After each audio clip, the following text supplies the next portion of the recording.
اب ملک پہ اور بہت ساری مصیبتیں چاروں طرف سے منہ کھولے کھڑی ہیں. ہمارے ملک کے سیاستدان لٹیرے ہیں.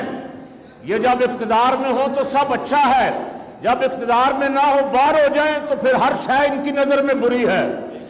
ان کو اقتدار میں جو لانے والی ہماری فوج ہے، جب یہ باہر ہو جائیں تو اس فوج کو بھی گالیاں دے رہے ہیں. جب یہ باہر ہو جائیں تو پھر ان کا بیانیہ بھی انڈیا والا بیانیہ ہے. جب یہ اقتدار سے باہر ہو جائیں تو ان کا بیانیہ امریکہ والا بیانیہ ہے. جب یہ اقتدار سے باہر ہو جائیں تو اسرائیل والا بیانیہ ہے. سنو، فقیر کا موقف یہ ہے کہ پاکستانی قوم الحمدللہ اپنی پاک فوج کے ساتھ کھڑی ہے. فوج کے ساتھ فوج کے خلاف کوئی پروپیگنڈا یہاں کرے، کوئی لندن بیٹھ کے کرے، کوئی دلی بیٹھ کے کرے، کوئی امریکہ میں بیٹھ کے کرے، ہم اسے مسترد کرتے ہیں. پاکستان بچانے کے لیے جو قربانیاں فوج دے رہی، ہم تو گھروں میں آرام سے سوئے ہوئے.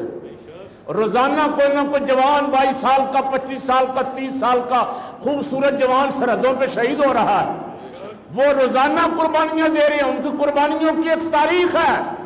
آج اگر ہم آرام اور چین سے گھروں میں بیٹھے ہوئے ہیں تو یہ افواج پاکستان کا کریڈٹ ہے، افواج پاکستان کی قربانیاں ہیں.